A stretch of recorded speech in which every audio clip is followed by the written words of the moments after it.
शादी कर ले, शादी कर ले। परिवार के रोज रोज के ताने सुन सुनकर मेरा दिमाग खराब हो चुका था। तो फाइनली मैंने ऑनलाइन 10 युआन देकर एक लड़की ढूंढी जो मेरे साथ नकली शादी करने को तैयार थी। मुझे लगा जाऊंगा, साइन करूंगा और किस्सा खत्म। पर भाई साहब, जब हम मैरिज ऑफिस पहुंचे ना, तो वहां के ऑफिसर ने मुझे ऐसे घूर के देखा जैसे मैंने कोई खून कर दिया हो। फाइल मेरे मुंह पे मारते हुए बोली, अबे तेरी तो पहले ही शादी हो रखी है, यहां दोबारा क्या करने आया है? जेल जाने का इरादा है क्या? मैं ऑफिस से बाहर निकला, हाथ में अभी अभी छपा असली मैरिज सर्टिफिकेट था। मेरा तो दिमाग ही सुन्न हो गया। मेरे बगल में जो किराए की लड़की थी उसका भी फ्यूज उड़ गया। वो चिढ़कर बोली, बॉस, जब पहले से शादीशुदा हो तो मुझे किराए पे लेकर मेरे टाइम और पैसे क्यों बर्बाद किए? इससे पहले कि मैं कुछ बोल पाता वो चिल्लाई, एडवांस वापस नहीं मिलेगा। और वहां से 9-2-11 हो गई। मैं वहीं बुत बन के खड़ा रह गया। अरे यार, मेरे जैसा बंदा जिसने आज तक किसी लड़की का हाथ नहीं पकड़ा, उसकी शादी कब और कैसे हो गई? मैंने कांपते हाथों से वो सर्टिफिकेट खोला। पासपोर्ट साइज फोटो में जो शक्ल थी वो मेरी ही थी, लेकिन मेरे बगल में जो औरत थी, भाई कसम से वो किसी अप्सरा से कम नहीं लग रही थी।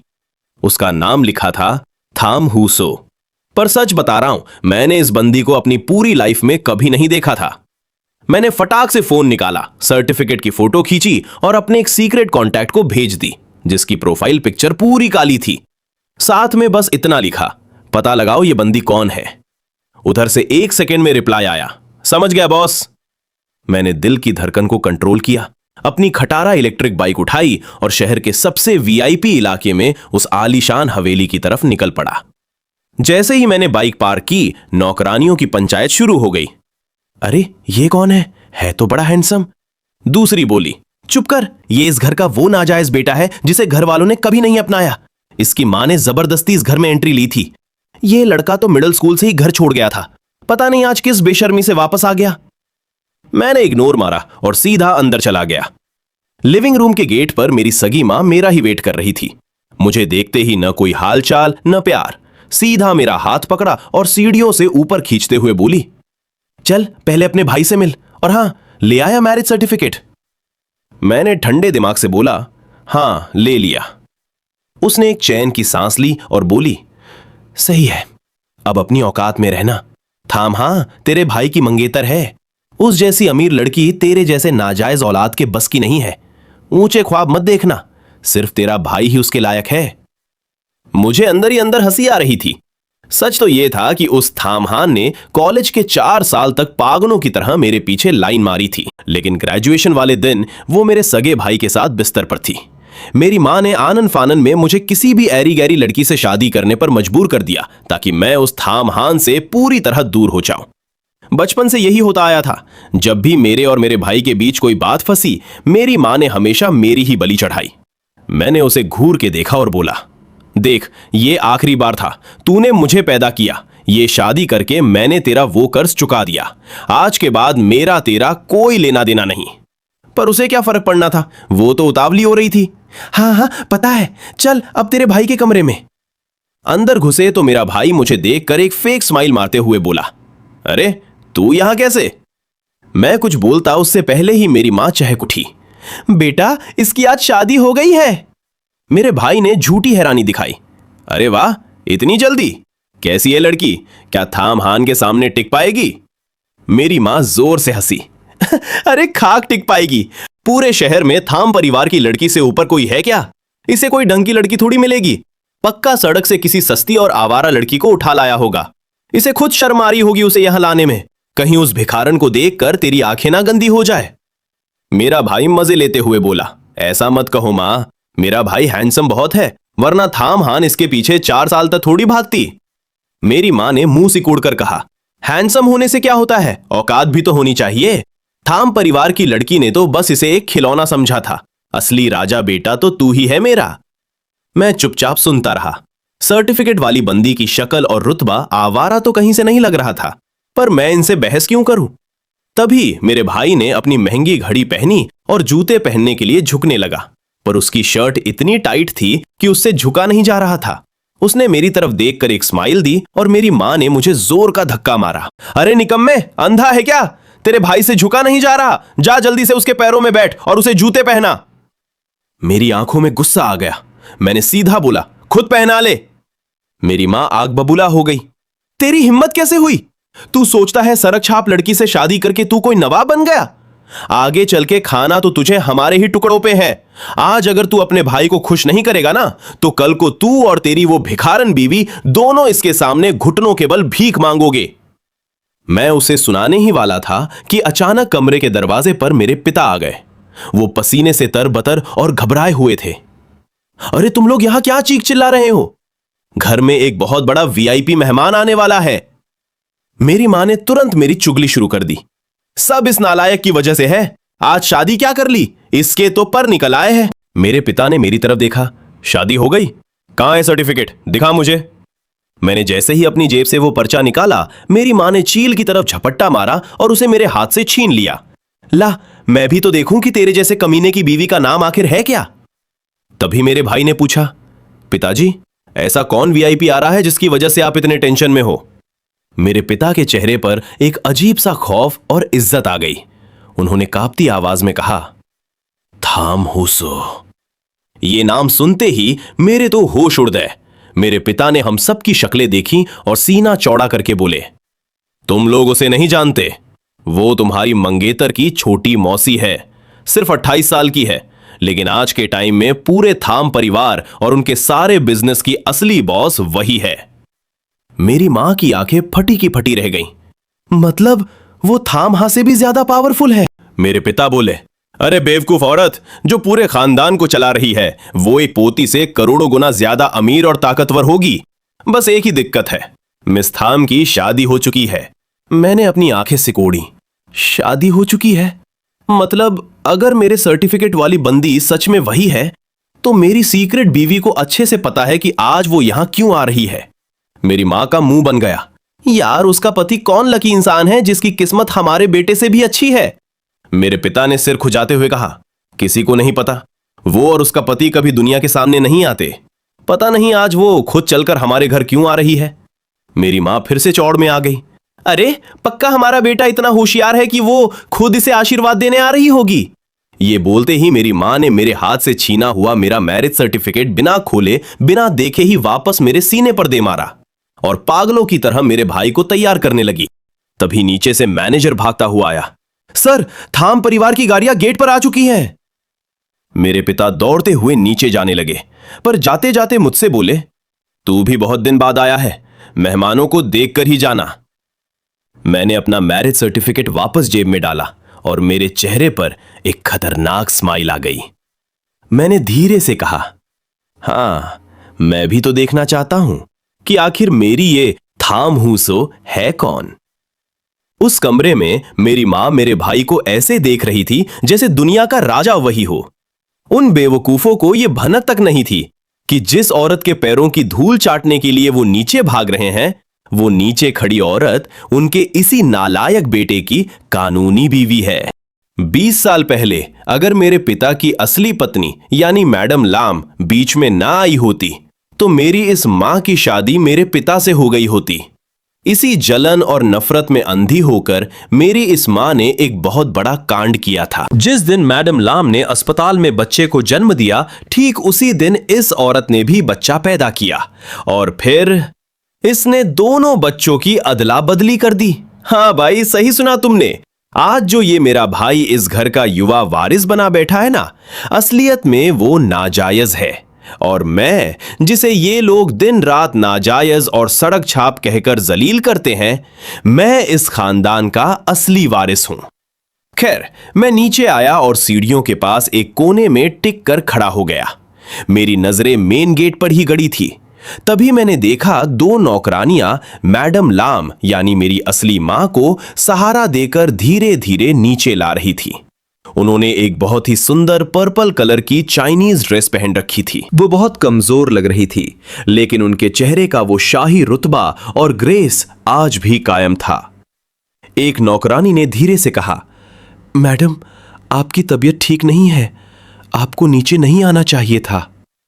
मैडम लाम ने हल्की सी खांसी के साथ मुस्कुराकर कहा, नहीं, आज मेरे बेटे की सगाई का इतना बड़ा दिन है, मैं कैसे ना आऊं। उन्हें देखकर मेरी आंखों में एक अजीब सी इज्जत और नमी आ गई।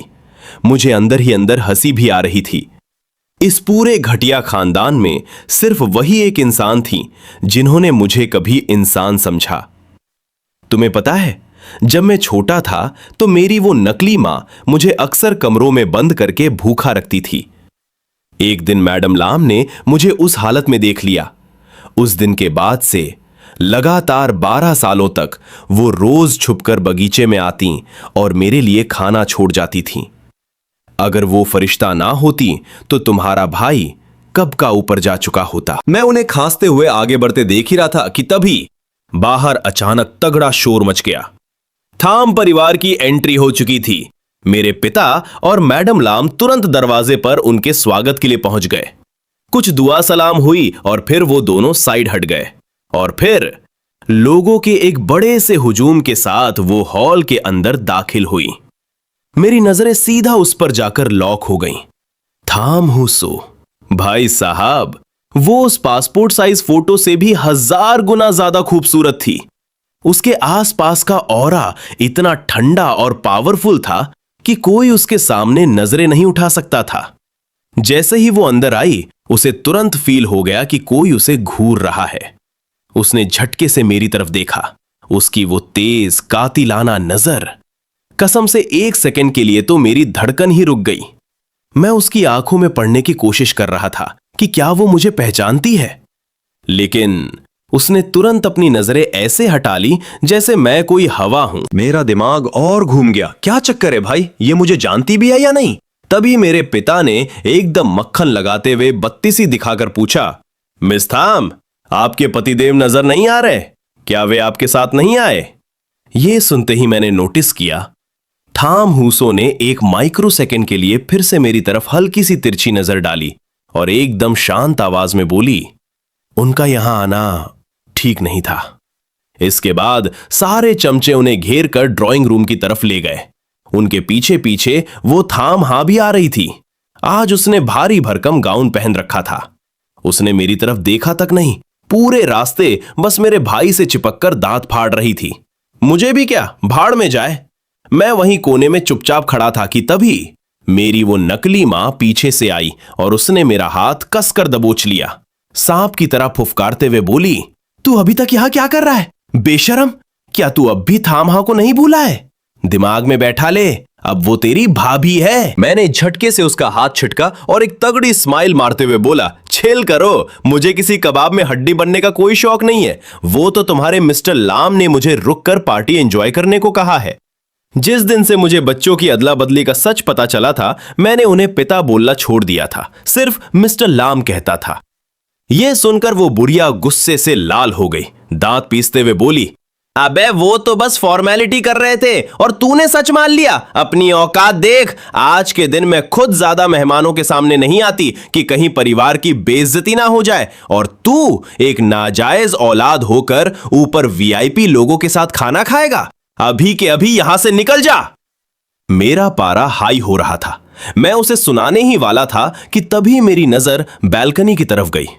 मेरी बीवी यानी थाम हुसो फोन पर बात करते हुए बैल्कनी में अकेली जा रही थी। मौका एकदम परफेक्ट था।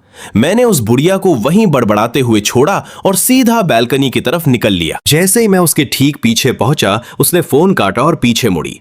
मुझे देखते ही उसकी नजरें बर्फ की तरह ठंडी हो गईं। उसकी उस खूंखार नजर के सामने मेरे कदम अपने आप ब्रेक मार गए। पर तुम्हारा भाई भी कहां डरने वाला था। मैंने एक हल्की सी स्माइल दी और सीधा मुंह पर बोला, बीवी? कसम से ये वर्ड सुनते ही मुझे लगा वो चौंकेगी, लेकिन नहीं, उसके चेहरे का एक मसल भी नहीं हिला, कोई रिएक्शन नहीं। बस उसकी आंखें पहले से भी ज्यादा डरावनी हो गई। अगले ही सेकंड वो मुझे इग्नोर मार के वहां से जाने लगी। मैंने तुरंत आगे बढ़कर उसका रास्ता रोक लिया। क्या बात है, क्या तुम मुझे पहचानती नहीं हो? उसने मुझे ऊपर से लेकर नीचे तक ऐसे देखा जैसे मैं कोई कचरा हूं। एकदम कड़क और ठंडी आवाज में बोली, रास्ता नापिए। क्या मुझे आपको जानना चाहिए मिस्टर? मैं शादीशुदा हूं, अपनी हद में रहिए।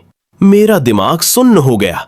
वो सच में मुझे नहीं जानती थी, लेकिन फिर भी कह रही थी कि उसकी शादी हो चुकी है। भाई ये चल क्या रहा है? क्या मैरिज ऑफिस वालों ने गांजा फूंक कर रजिस्टर में एंट्री की थी? मैंने सीधा पूछा, क्या मैं जान सकता हूं कि आपके पति है कौन? उसने फिर वही 4 शब्द मुंह पे मारे, इससे तुम्हारा क्या लेना देना। अब मेरे पास ब्रह्मास्त्र निकालने के अलावा कोई चारा नहीं था। मैंने तुरंत अपनी जेब से मैरिज सर्टिफिकेट की कॉपी निकाली और सीधा उसकी आंखों के सामने ठोक दी। मिस थाम, जरा नजर मारिए, दुल्हन वाले कॉलम में ये फोटो और नाम आप ही का है ना। उसकी नजरें सर्टिफिकेट पर गईं। उसने दुल्हे वाले कॉलम में मेरा नाम देखा। मुझे लगा अब तो गेम पलट गया, लेकिन भाई साहब उसने एक ऐसी जहरीली स्माइल दी और जो ताना मारा ना, मैं हिल गया। वो बोली, मिस्टर लाम, आजकल 100 to 200 रुपए में असली दिखने वाले जाली सर्टिफिकेट आराम से बन जाते हैं। अगर फ्रॉड करना ही है ना तो कम से कम थोड़ा प्रोफेशनल बनने की कोशिश कीजिए। सर्टिफिकेट जाली है। ये ताना मारने के बाद वो वापस अंदर नहीं गई। वो सीधा छोटे से गार्डन से होते हुए पार्किंग की तरफ निकल ली। मैं भी कहां हार मानने वाला था। मैं उसके पीछे पीछे भागा। मुझे इस पूरे ड्रामे का सच जानना था। पर भाई जैसे ही मैं पास पहुंचा, उसके 2 खली जैसे बॉडीगार्ड्स ने मेरे सामने दीवार खड़ी कर दी। मैंने पीछे से ही चिल्लाकर बोला, मैडम, ये सर्टिफिकेट 100% असली है। यकीन ना हो तो मैरिज ऑफिस जाकर खुद चेक कर लो। पर उस बंदी ने मुड़कर देखा तक नहीं, चुपचाप अपनी कार में बैठी और फुर्र हो गई।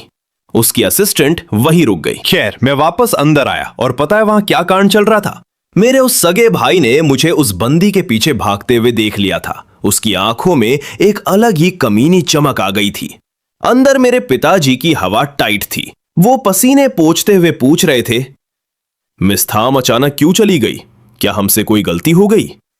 मेरा भाई बड़ी एक्टिंग करते हुए बोला, पिताजी, मैंने देखा कि ये अपना लामबू लगातार मिस्थाम के पीछे पड़ा था, उन्हें परेशान कर रहा था। मिस्थाम बहुत भड़क गईं और इसी वजह से चली गईं और जाते जाते एक बात भी कह गईं।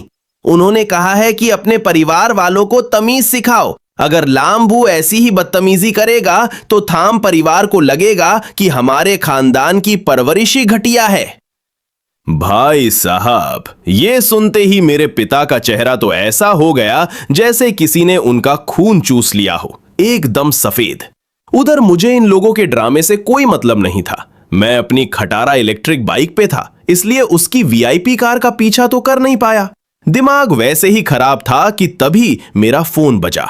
मेरी उस सीक्रेट इन्फॉर्मर का कॉल था। वो बोली, बॉस, थामुसो की पूरी कुंडली निकाल ली है। वो थाम खानदान के बड़े मास्टर की दूसरी बेटी है।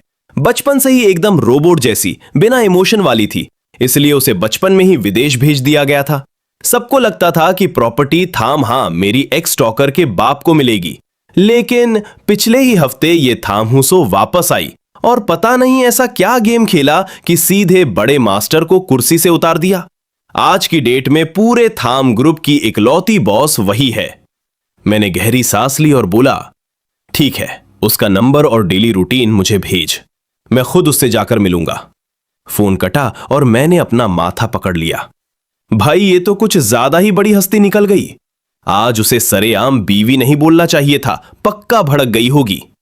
खैर, मैंने अपनी बाइक स्टार्ट की और शहर की उस वीआईपी दुनिया से दूर अपने उस पुराने झोपड़पट्टी वाले इलाके में आ गया। जब मिडिल स्कूल में मैंने वो घर छोड़ा था तब पैसे तो थे नहीं, तो यहीं एक सस्ता सा कमरा किराए पे ले लिया था। अब आदत हो गई है तो कभी बदला नहीं। मैं बस एक मोड़ और मुड़ता कि मेरा कमरा आ जाता, तभी सड़क के किनारे से एक 80 to 90 साल की बुढ़िया अचानक मेरी बाइक के सामने आ गई। मैंने जान लगाकर ब्रेक मारी, बाल बाल बची, वरना आज तो मैं अंदर था। मुझे लगा ये कोई फर्जी एक्सीडेंट करके पैसे ऐंठने वाली आंटी है, पर फिर देखा कि उसने बड़े महंगे और साफ कपड़े पहने थे। गले में एक आईडी कार्ड लटका था जिसमें नंबर लिखा था, अगर ये बुजुर्ग महिला रास्ता भटक जाए तो इस नंबर पर कॉल करें, तगड़ा इनाम मिलेगा। साफ था, दादी को अल्जाइमर थी। मैंने भलाई करते हुए फोन निकाला नंबर डायल करने के लिए, पर तभी उस दादी ने कस के मेरा हाथ पकड़ लिया। उनकी आंखों में एकदम से चमक आ गई और बच्चों की तरह खुश होकर बोली, दामाद, अरे तुम तो मेरे दामाद हो। मेरी तो आंखें फटी रह गई। भाई, मैं पिछले 22 सालों से सिंगल मर रहा हूं। आज एक ही दिन में दूसरी बीवी कहां से टपक पड़ी। मुझे हंसी भी आ रही थी और शौक भी लगा। मैंने मजे लेते हुए पूछा, अच्छा दादी, आपकी पोती का नाम क्या है? वो थोड़ी सी चिड़ी, हंस क्यों रहा है? फिर माथा खुजाते हुए बोली, उसका नाम थाम है। थाम। अरे क्या था, अभी तो याद था, फिर भूल गई। वो बेचारी घबरा गई। नाम मुंह तक आ रहा था पर याद नहीं आ रहा था। मैंने प्यार से कहा, अरे दादी कोई टेंशन नहीं, नहीं याद आ रहा तो छोड़ो। और मैंने उस आईडी वाले नंबर पर कॉल मिला दिया। अब सुनो असली गेम कहाँ चल रहा था। उसी टाइम थोड़ी दूर शहर में थाम हूसो अपनी कार में बैठी थी। उसका चेहरा टेंशन से एकदम सख्त हो रखा था। बगल में उसका असिस्टेंट बैठा पसीने छोड़ रहा था। उसे तो सांस लेने में भी डर लग रहा था। वो कांपते हुए बोला, मैडम मेरी गलती है, मैं ध्यान नहीं रख पाया और बुजुर्ग मालकिन घर से निकल गई। थाम हूसो चुप थी, पर उसके गुस्से से कार का एसी भी फेल हो रहा था। हुआ यह था कि दादी को वैसे तो कुछ याद नहीं रहता, पर आज अचानक उनका दिमाग चला। उन्होंने सारे नौकरों को बाहर भेजा और चुपके से घर से निकल गईं। सीसीटीवी में दिखा कि वो अकेले बस पकड़ के इस पुराने झुग्गी वाले इलाके में आ गई थी, जहां आधे कैमरे तो चलते ही नहीं। वो लोग इंच इंच छान मार रहे थे कि तभी थाम हूसो का फोन बजा। उसने झटके से उठाया। दूसरी तरफ से मेरी एकदम ठंडी और रिलैक्स आवाज आई, हेलो, आपके घर की एक बुजुर्ग महिला अभी मेरे पास है। यह सुनते ही कार के अंदर सन्नाटा छा गया। सब अलर्ट हो गए। एक बंदा पुलिस को कॉल लगाने लगा, दूसरा असिस्टेंट मेरी लोकेशन ट्रेस करने लगा। थाम हूसो की आंखें एकदम खूंखार हो गई। उसे लगा मैं कोई किडनैपर हूं। वो एकदम बर्फीली आवाज में फुफकारी, बोल कितने पैसे चाहिए तुझे? मैं अपनी हंसी नहीं रोक पाया। मैडम चिल करो, मैं तो बस मजाक कर रहा था। बस इतना कहूंगा कि आगे से अपनी दादी का थोड़ा अच्छे से ख्याल रखा करो। मैंने उसे एड्रेस बताया और फोन कट कर दिया। 5 मिनट के अंदर वो पूरी फौज लेकर वहां पहुंच गई, पर तब तक तुम्हारा भाई वहां से कट चुका था। वहां सिर्फ एक पुलिस वाला दादी के पास खड़ा इंतजार कर रहा था। थाम हूसो भागती हुई आई। दादी, आप इतनी दूर यहां झोपड़पट्टी में क्या कर रही हो? दादी ने एक रहस्यमय सी स्माइल दी और बोली, अरे मैं अपने दामाद को ढूंढने आई थी, वो यही पास में ही तो रहता है। थाम हूसो का दिमाग ब्लैंक हो गया। दादी, मेरा तो कोई पति ही नहीं है, तो आपका दामाद कहां से आ गया? दादी अड़ गई। चुप कर, ऐसा हो ही नहीं सकता, मैं अभी उससे मिलकर आ रही हूं। वो नालायक लड़का मुझे इस पुलिस वाले के पास छोड़कर खुद भाग गया। फिर दादी को कुछ याद आया। ला, अपना फोन दे जरा। थाम हूसो ने फोन दिया। दादी ने कॉल हिस्ट्री खोली और जो नंबर अभी अभी आया था ना, यानी मेरा, उसे अपनी एक छोटी सी डायरी में नोट कर लिया। वो बहुत खुश थी। अब फाइनली मुझे मेरे दामाद से बात करने का तरीका मिल गया। अगली सुबह का सीन। मुझे मेरे यूनिवर्सिटी के प्रोफेसर का कॉल आया कि अर्जेंट ऑफिस आ जा। मैं जैसे ही उनके कैबिन में घुसा, मैंने देखा कि मेरा वो नखरेबाज भाई और मेरी वो नकली मां वहां पहले से बेशर्मों की तरह बैठे हुए थे। मैं और मेरा भाई एक ही यूनिवर्सिटी में पढ़ते थे। वो खुद को बड़ा तुर्रमखा समझता था, इसलिए मैंने जानबूझकर वो कोर्स न्यू एनर्जी लिया था जिसकी कोई डिमांड नहीं थी, ताकि मुझे उससे दूर रखा जा सके। पर मेरी किस्मत देखो, 2 साल पहले उसी कोर्स की मार्केट में अचानक डिमांड हाई हो गई, तो उस साले ने भी अपना कोर्स बदलकर मेरी क्लास में एंट्री मार ली। चलो, उसका वहां होना तो समझ आता है, पर वो बुढ़िया मेरी नकली मां वहां क्या कर रही थी? मैं अभी सोच ही रहा था कि प्रोफेसर ने एकदम सीरियस शक्ल बनाकर एक ऐसा बम फोड़ा कि मेरे तो तोते उड़ गए। प्रोफेसर बोला, लाम वू, तुम्हारी मास्टर्स पीएचडी की जो डायरेक्ट सीट कंफर्म हुई थी ना, वो कैंसल कर दी गई है। मेरा वो सो कॉल्ड भाई अपनी जेब से एक बैंक कार्ड निकाल के मेरी तरफ ऐसे फेंकता है जैसे कोई सड़क पर भीग दे रहा हो। सुन, अगर तू विदेश जाएगा तो वहां रहने खाने का खर्चा कहां से लाएगा? इस कार्ड में 50,000 युआन है, मेरी तरफ से रख ले। बाद में पॉकेट मनी चाहिए होगी तो तेरा भाई बैठा है ना। मैं अंदर ही अंदर हंस रहा था। भाई साहब, इतने बड़े खानदान का इकलौता विरासत संभालने वाला और भीख दे रहा है सिर्फ 50,000 की। हद चिंदी चोर है भाई। मैं कुछ बोलता उससे पहले ही मेरी वो नकली मां चील की तरह झपटी और उसने मेरे भाई के हाथ से कार्ड छीन लिया। तू पागल हो गया है? हमने इसके लिए फ्लाइट की टिकट कटा दी, वही इस पर बहुत बड़ा एहसान है। इससे ज्यादा एक फूटी कौड़ी देने की जरूरत नहीं है। फिर वो मुझे घूर कर ऑर्डर देने लगी, तू अभी जा और अपना बोरिया बिस्तर बांध, मैंने तेरा कॉलेज से नाम कटवा दिया है, तुरंत विदेश निकल यहां से। मेरा दिमाग भन्ना गया। मैंने एकदम बर्फ जैसी ठंडी आंखों से उसे घूरा। आपको मेरी जिंदगी के फैसले लेने का हक किसने दिया? वो भी बड़ी बेशर्मी से तान कर बोली, तेरी मां हूं इसलिए, और वैसे भी तेरे जैसे घटिया रिजल्ट के साथ तेरा पास होना तो नामुमकिन है। इससे अच्छा है बाहर जा, कोई दिहाड़ी मजदूरी कर और पैसे कमा। ये सब सुनकर मेरे प्रोफेसर साहब से रहा नहीं गया। वो बोले, मैडम आप शायद कुछ गलत समझ रही हैं। लाम वो तो। पर उस बुढ़िया ने प्रोफेसर की बात बीच में ही काट दी। प्रोफेसर साहब, आपको इस नालायक की तरफदारी करने की कोई जरूरत नहीं है। ये कैसा इंसान है मैं बहुत अच्छे से जानती हूं। इसे कौन सी आगे पढ़ाई करनी है? ये तो बस इसलिए जिद कर रहा है क्योंकि मेरा बेटा आगे पढ़ रहा है। इसे अपनी औकात ही नहीं पता। जरा आईने में अपनी शक्ल देखे, इसकी हैसियत है मेरे बेटे से बराबरी करने की। प्रोफेसर साहब एक सेकंड के लिए चुप हो गए, फिर उन्होंने बड़ी हैरानी से मेरे भाई की तरफ देखा। लेकिन बेटा, मुझे जहां तक याद है तुम्हारा भी तो मास्टर पीएचडी में डायरेक्ट एडमिशन नहीं हुआ था। तुमने तो एंट्रेंस एग्जाम भी नहीं दिया था। अब देखना मेरे भाई की नौटंकी। वो एकदम शराफत का चोला पहनकर बनावटी स्माइल देते हुए बोला, सर मेरा तो स्पेशल कोटा से हुआ है।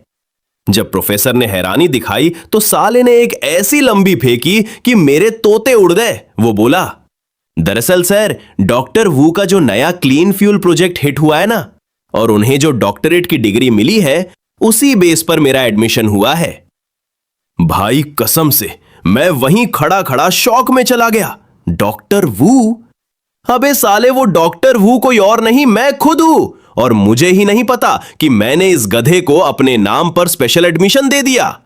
इतने सालों तक इस परिवार का वो एहसान चुकाने के लिए कि इन्होंने मुझे पाला है, मैं गुप्त रूप से डॉक्टर वू बनकर इनकी कंपनी को टेक्निकल सपोर्ट देता आ रहा था। पर मेरे भाई की फेंका फाकी यहीं नहीं रुकी। वो सीना चौड़ा करके बोला, सर जब डॉक्टर वू गरीब थे तो मेरी मां ने उनकी पढ़ाई का खर्चा उठाया था। वो मेरी मां को भगवान मानते हैं। आज भी वो हमारी कंपनी को सपोर्ट करते हैं। मैं उनसे कुछ भी मांगू वो कभी मना नहीं करेंगे। प्रोफेसर साहब बेचारे सीधे आदमी, वो बातों में आ गए। एक्साइटमेंट में बोले, अरे वाह, तो डॉक्टर वू है कहां आजकल? यूनिवर्सिटी के प्रिंसिपल उन्हें यहां पढ़ाने के लिए बुलाने वाले हैं। मेरे भाई ने सीधा मेरी तरफ उंगली उठाई और प्रोफेसर से बोला, सर लाम वू की रिसर्च भी तो डॉक्टर वू जैसी ही है। मैं चाहूं तो डॉक्टर वू से इसकी सिफारिश कर सकता हूं। वो मेरे लिए यूनिवर्सिटी से बात कर लेंगे। मैंने एक ठंडी हंसी के साथ उसे मना कर दिया। साला इस वक्त मुझे किसी सर्कस का जोकर लग रहा था। मैंने प्रोफेसर से कहा, सर आप तो जानते हैं मेरा कभी आगे पढ़ने का कोई इरादा था ही नहीं। मेरी मां फिर फुफकारी, बेकार की हीरोपंती मत दिखा। थाम परिवार की मालकिन से पंगा लेने के बाद तुझे लगता है इस शहर में कोई तुझे चपरासी की नौकरी भी देगा? सपने देखना बंद कर। मैंने रिलैक्स होकर कहा, मुझे नहीं लगता इस शहर में किसी की इतनी औकात है जो अकेले पूरे आसमान को ढक सके। प्रोफेसर साहब को मेरी बात पर बड़ा प्यार आया। वो बोले, बेटा अगर तुझे कोई नौकरी न दे तो मेरे पास आना, मैं तुझे अपना असिस्टेंट रख लूंगा। प्रोफेसर का यह प्यार देखकर मेरा दिल थोड़ा पिघल गया। मैंने स्माइल करके कहा, सर आप टेंशन मत लो, मेरे और मिस थाम के बीच बस एक छोटी सी गलतफहमी है, जल्दी ही सब सॉर्ट हो जाएगा। यह सुनते ही मेरे भाई की मुट्ठियां कस गईं। वो ताना मारते हुए बोला, अबे ओए, तू अभी भी मिस थाम के पीछे पड़ा है? बेशरम, वो पहले से शादीशुदा हैं। भाई साहब, इतना सुनना था कि मेरी उस नकली मां का पारा 7वें आसमान पर पहुंच गया। उसने आओ देखा न ताव सीधा अपना हाथ उठाया और चटाक, उसने प्रोफेसर के सामने पूरी ताकत से मेरे गाल पर एक झन्नाटेदार थप्पड़ जड़ दिया। मैं अवाक होकर उसे घूरने लगा। मुझे उम्मीद नहीं थी कि वो बाहर वालों के सामने भी मुझ पर हाथ उठा देगी, पर उसके चेहरे पर कोई पछतावा नहीं था। वो उंगली दिखाकर चीखी, तू घर के सारे नियम भूल गया है। अभी के अभी अपने बड़े भाई के पैरों में पड़कर माफी मांग और कसम खा कि आज के बाद मिस थाम की तरफ आंख उठाकर भी नहीं देखेगा। मेरी आंखों की जो थोड़ी बहुत शराफत थी ना, वो उस थप्पड़ के साथ ही उड़ गई। अब मेरी आंखों में सिर्फ और सिर्फ खूंखार ठंडक बची थी। उसे लग रहा था मैं अभी भी वही बचपन वाला डरा हुआ बच्चा हूं जो मार खाकर भी चुपचाप सह लेगा। मेरा भाई अंदर ही अंदर दांत फाड़ रहा था। उसे बड़ा मजा आ रहा था। बचपन में भी यही होता था, वो मारता था और मैं चुप रहता था। उसे लगा आज भी मैं डर के मारे उससे माफी मांग लूंगा। मैं धीरे धीरे उसके पास जाने लगा। मेरे भाई ने एक घमंडी स्माइल दी। उसे लगा मैं सच में झुकने आ रहा हूं। लेकिन जैसे ही मैं उसके रेंज में आया, मैंने अपना सिर उठाया और अपनी पूरी ताकत लगाकर धड़ा, मैंने उसके चेहरे पर एक ऐसा भयानक मुक्का जड़ा कि उसकी आंखों के आगे 440 वोल्ट के तारे चमक गए। उसका दिमाग सुन्न हो गया और वो सीधा जमीन पर जा गिरा। मेरी मां पागलों की तरह चीख उठी। वो मेरी तरफ झपटी। तेरी हिम्मत कैसे हुई मेरे बेटे को मारने की? मैंने बस अपना सिर घुमाकर उसे एक नजर देखा। मेरे पूरे शरीर से एक ऐसा खतरनाक और खूंखार ऑरा निकल रहा था कि वो बुढ़िया एक सेकंड के लिए कांप गई। उसके कदम वहीं रुक गए। वो हकलाते हुए बोली, तू क्या करने वाला है? एहसान फरामोश, मैं तेरी मां हूं, क्या तू मुझ पर भी हाथ उठाएगा? मैंने एक एक लफ्ज चबाकर एकदम बर्फ जैसी आवाज में कहा, जब आपने मुझ पर कभी दया नहीं दिखाई तो मुझसे भी बेटे होने की उम्मीद मत रखना। आज के बाद मेरी जिंदगी में अपनी नाक मत घुसाना। और सुन लो, अगर मुझे नुकसान पहुंचाने की जरा सी भी कोशिश की ना, तो उसका 10 गुना कर्ज तेरा ये लाडला बेटा चुकाएगा। इतना बोलकर मैंने उस कचरे से अपनी नजरें हटा ली। मैंने अपने प्रोफेसर साहब को इज्जत से झुककर प्रणाम किया। सर, पिछले 4 सालों में मेरा साथ देने के लिए बहुत बहुत शुक्रिया। मैं अपना एक पेंडिंग काम खत्म करके बहुत जल्द वापस लौटूंगा। और बिना मुड़कर देखे तुम्हारा भाई फुल भौकाल में उस कैबिन से बाहर निकल आया। पीछे वो बुढ़िया शौक में बुत बनी खड़ी थी। Scene cut. कॉलेज के गेट के बाहर। मैं कॉलेज के गेट से बाहर निकला ही था कि मेरे उस सीक्रेट बंदे का कॉल आ गया। वो फोन उठाते ही एक्साइटमेंट में चिल्लाया, बॉस, हमने सब पता लगा लिया है, पूरी पहेली सुलझ गई है। अब हमें समझ आ गया है कि थाम हूसो ने पूरी दुनिया में ये ढिंडोरा क्यों पीटा है कि उसकी शादी हो चुकी है। लेकिन फिर भी वो आपको क्यों नहीं पहचानती? मैं बोला, बग जल्दी। वो बोला, बॉस, बाहर से ये थाम खानदान जितना चमकता हुआ और ताकतवर दिखता है ना, अंदर उतनी ही गंदी राजनीति और खून खराबा चल रहा है सत्ता के लिए। वो जो इनका बूढ़ा मास्टर है, वो हमेशा अपने बड़े बेटे के परिवार का फेवर करता था। वो चाहता था कि पूरी प्रॉपर्टी बड़े बेटे के खानदान को मिल जाए। और आपकी बीवी यानी थाम हूसो खानदान की सबसे छोटी बेटी है। उसे हमेशा से घर में दबा कर रखा गया।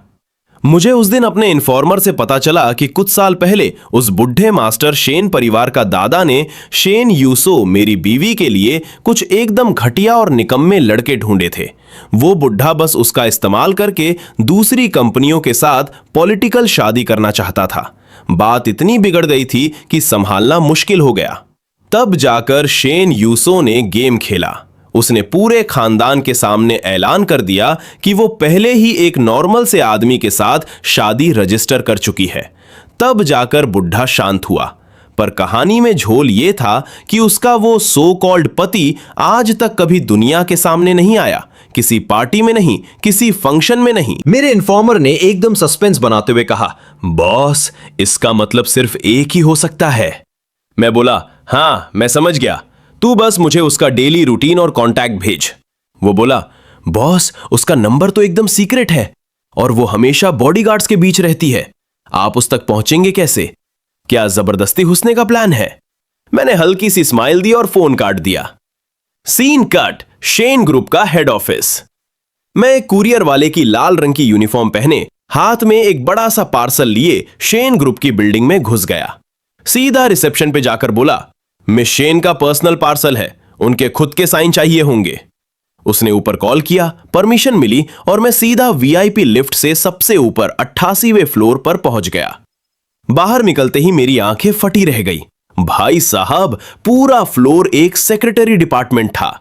वहां 100 से भी ज्यादा लोग सिर्फ एक बंदी यानी मेरी बीवी के लिए काम कर रहे थे। मुझे एक सेक्रेटरी ने रिसीव किया और सीधा चेयरमैन के कैबिन तक ले गई। उसने दरवाजा नॉक किया। अंदर से एकदम मीठी लेकिन कड़क आवाज आई, अंदर आ जाओ। मुझे लगा चलो फाइनली बात हो जाएगी। मैं दरवाजे की तरफ बढ़ा ही था कि अचानक एक आदमी दीवार की तरह मेरे सामने आ गया। रुको! वो लियू क्यांग, शेन यूसो का मेन बॉडीगार्ड असिस्टेंट था। उसने मुझे ऊपर से नीचे तक घूरा और उसका चेहरा एकदम से बिगड़ गया। मिस्टर लिन, तुम फिर से? उसे कल की बात याद थी जब मेरे परिवार की पार्टी में मैं शेन यूसो के पीछे गया था। उसे लगा मैं कोई स्टॉकर हूं। उसने तुरंत 2 बॉडीगार्ड्स को इशारा किया। यह क्या मजाक है? नीचे किसी ने इसकी आईडी चेक नहीं की? कोई भी ऐरा गैरा उठकर टॉप फ्लोर पर आ जाएगा क्या? इसे अभी धक्के मारकर बाहर निकालो। मेरा चेहरा जरा भी नहीं बदला। मैंने फुल एटीट्यूड में पूछा, क्या मतलब है तुम्हारा? क्या शेन ग्रुप हम डिलीवरी वालों को नीचा समझता है? वो कमीनी हंसी हंसा। वाह, चोरी ऊपर से सीना जोरी। हम काम की इज्जत करते हैं, पर तू सच में कुरियर वाला है? कहां है तेरा आईडी कार्ड? उसका इतना बोला था कि मैंने अपना कुरियर कंपनी का आईडी कार्ड सीधा उसकी आंखों के सामने ठोक दिया। उसे देखते ही उसका चेहरा पीला पड़ गया। क्या तूने आज ही नौकरी पकड़ी है छुपकर यहां आने के लिए? मैंने कार्ड पलटकर दिखाया। पढ़ना आता है? 5 साल पहले की ज्वाइनिंग है। वो शॉक में रह गया। तू 5 साल से डिलीवरी बॉय है? मैंने रिलैक्स होकर कहा, अपनी पढ़ाई का खर्चा निकालने के लिए पार्ट टाइम काम करना कोई गुनाह है क्या? फिर मैंने अंदर कैबिन की तरफ देखते हुए जोर से आवाज लगाई, मिस शेन, क्या अब आप मेरे काम में थोड़ा कोऑपरेट करेंगी? अंदर से फिर से वही ठंडी आवाज आई, उसे अंदर आने दो। मैंने उस बॉडीगार्ड को एक स्माइल दी और सीधा अंदर घुस गया। वो साला बाहर गुस्से से फुफकारता रह गया। अंदर का कैबिन एकदम वीआईपी था, पर ऐसा लग रहा था जैसे किसी बर्फ के कारखाने में आ गया हूं। शेन तो सो अपनी कुर्सी पर बैठकर फाइलें साइन कर रही थी। उसने पहली बार सिर उठाकर मेरी तरफ देखा। उसकी आंखों में कोई इमोशन नहीं था, एकदम पत्थर। मैंने डिलीवरी स्लिप आगे बढ़ाई। मिस शेन, यहां साइन कर दीजिए। उसने 2 सेकंड मुझे घूरा, फिर पेन उठाया। जैसे ही वो साइन करने वाली थी, मैंने अचानक एक बम फोड़ा। मिस शेन, सच तो यह है कि आपकी अभी तक शादी ही नहीं हुई है ना? उसका पेन कागज पर ही रुक गया। उसने झटके से सिर उठाया और अपनी खूंखार नजरें सीधा मुझ पर गाड़ दी। मैं समझ गया, मेरा तुक्का एकदम सही निशाने पर लगा था। शादी रजिस्टर करते टाइम दोनों को अपने हाथ से फॉर्म भरना होता है, तो गलती से किसी और का नाम आना इम्पॉसिबल था। उसने दुनिया को बोला कि वो शादीशुदा है, पर वो मुझे जानती तक नहीं। पूरी पहेली का एक ही जवाब था। घर वालों के प्रेशर से बचने के लिए उसने किसी एजेंट को पैसे देकर एक जाली पति का जुगाड़ करवाया था, और वो खुद कभी मैरिज ऑफिस गई ही नहीं। उसे घंटा नहीं पता था कि मैं कौन हूं, और उसका वो नकली रजिस्ट्रेशन अब सच में असली बन चुका है।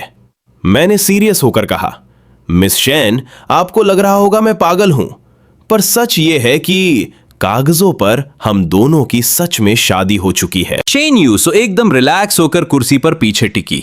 उसके चेहरे पर एक तगड़ी व्यंग वाली स्माइल आ गई। मिस्टर लीन, ये फालतू के ड्रामे बंद कीजिए। अगर मान भी लूं कि मेरी शादी नहीं हुई है, तो भी आप मुझे इस गंदी चाल में नहीं फंसा सकते। आपको क्या लगता है, अपनी एक्स से बदला लेने के लिए मैं आपसे शादी कर लूंगी? सपने देखना बंद कीजिए। मैं शॉक में था। उसे सिर्फ यह पता था कि शेनहान मेरी एक्स है, जो अब मेरे भाई की मंगेतर है। उसे लग रहा था मैं दिल जला आशिक हूं और बदला लेने के लिए यह शादी वाली नौटंकी कर रहा हूं। मैंने झट से बोला, अरे मैडम, मैं शेनहान से बदला लेने नहीं आया हूं। मैं तो यहां आपसे तलाक मांगने आया हूं। तुम्हारी इस फैमिली पॉलिटिक्स और ड्रामे से मेरा कोई लेना देना नहीं है। शेन यूसो ने मेरी बात को इग्नोर मारा, जल्दी से स्लिप पर साइन किए और मेरे मुंह पर मारते हुए बोली, अब यहां से दफा हो जाइए, वरना मुझे सिक्योरिटी बुलानी पड़ेगी। मेरा भी ईगो हर्ट हो गया। मैंने बोला, क्या तुमने पहले ही सिक्योरिटी नहीं बुला रखी? तुमने तो यह भी कहलवा दिया कि मुझे इस शहर से ही गायब कर दोगी। उसने अचानक भौं सिकोड़ी। मैंने ऐसा कब कहा? उसकी बात पूरी भी नहीं हुई थी कि उसका फोन बज उठा। यह कोई स्पेशल रिंगटोन थी, शायद दादी की। उसने झट से उठाया। दूसरी तरफ से एक औरत घबराई हुई चीखी, मिस शेन, दादी फिर से घर से गायब हो गई हैं। शेन यूसो का चेहरा एकदम से उड़ गया। वो बिना मुझे देखे पागलों की तरह कैबिन से बाहर भागी। मैं भी पीछे पीछे भागा कि अपना मैटर क्लियर करूं, पर उस लियू क्यांग ने मुझे फिर रोक लिया। मिस्टर लिन, अपनी भलाई चाहते हो तो यहां से चुपचाप निकल जाओ। और इस तरह मुझे शैन ग्रुप से धक्के मारकर बाहर निकाल दिया गया। Scene cut. मेरा घर। मैं थक हार कर अपने उसी पुराने सस्ते से किराए के कमरे पर पहुंचा। जैसे ही मैं दरवाजा खोलने के लिए मुड़ा, मेरी तो सांस ही अटक गई। वही दादी, हां, वही कल वाली दादी, पंजों के बल छुप छुप कर मेरे पीछे पीछे आ रही थी। मैं एकदम बेबसी से उन्हें देखने लगा। अरे दादी आप। मैं कुछ बोलता उससे पहले ही उन्होंने झपट्टा मारकर मेरी कलाई पकड़ ली और बोली, दामाद जी, अब मुझे छोड़कर भागने की सोचना भी मत। कमरे के अंदर दादी आराम से कुर्सी पर बैठकर लगातार 3 गिलास पानी गटक गई। मैंने सिर पकड़ते हुए कहा, दादी भगवान के लिए मान जाओ, मैं आपका दामाद नहीं हूं। दादी ने मेरी बात अनसुनी कर दी और एक और गिलास गटक गई। मुझे समझ आ गया कि इनसे बहस करना दीवार में सिर मारने जैसा है। मैंने तुरंत फोन निकाला और कल वाला नंबर डायल किया।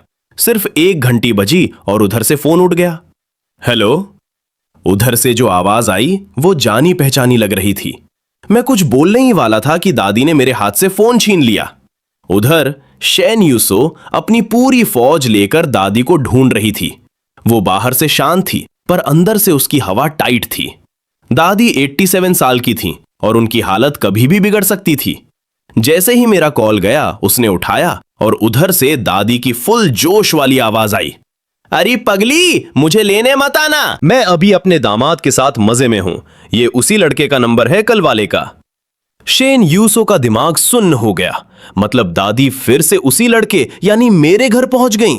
उसने घबराकर पूछा, दादी आप अभी कहां हो, एड्रेस बताओ। दादी ने फुल एटीट्यूड में कहा, ना बेटा ना, तुझे नहीं बताऊंगी। और खबरदार जो मुझे ढूंढने की कोशिश की या इस लड़के को परेशान किया, तू बस घर पे वेट कर, मैं तेरे लिए तेरा दामाद पकड़ कर ही लाऊंगी। शेन यूसो ने सिर पकड़ लिया। उसने फोन थोड़ा साइड करके डॉक्टर से पूछा, क्या हम उन्हें जबरदस्ती वापस ला सकते हैं? डॉक्टर ने कहा, नहीं मैम, इस उम्र में उन्हें कोई भी शौक देना जानलेवा हो सकता है। उनकी बात मानना ही सही रहेगा। और वैसे भी वो लड़का कोई क्रिमिनल नहीं लग रहा। शेन यूसो ने गहरी सांस ली और फोन पे बोली, ठीक है दादी, पर कम से कम मैं आपकी दवाइयां तो भिजवा दूं। दादी बोली, कोई जरूरत नहीं है, मैं अपनी दवा साथ लाई हूं, तू बस शादी की तैयारी कर। और खट से फोन काट दिया। फोन काटकर दादी ने एकदम चौर में मुझे फोन वापस किया और बोली, देखा दामाद जी, अब सब फिक्स हो गया है। मैं तो भाई अवाक रह गया। ये कैसा खानदान है यार, एक बुजुर्ग औरत को मेरे जैसे अजनबी के पास ऐसे ही छोड़ दिया। मैं दोबारा कॉल करने ही वाला था कि अचानक मेरे फोन पे वी चैट का एक नोटिफिकेशन आया। किसी ने मेरे नंबर से फ्रेंड रिक्वेस्ट भेजी थी। मैसेज में लिखा था, मैं दादी की पोती हूं। मैंने रिक्वेस्ट एक्सेप्ट की। उधर से तुरंत मैसेज आया, प्लीज कुछ दिन मेरी दादी का ध्यान रख लीजिए, उनकी तबीयत ठीक नहीं है, उन्हें कोई झटका नहीं लगना चाहिए। मैंने एक स्माइल मारी और एकदम ठंडे एटीट्यूड में टाइप किया, सॉरी मैडम, मेरा घर कोई अनाथालय या चैरिटी ट्रस्ट नहीं है। मैं मैसेज सेंड करने ही वाला था कि अचानक रसोई से छन से कुछ गिरने की आवाज आई। मैं घबराकर भागा। अंदर जाकर देखा तो भाई साहब,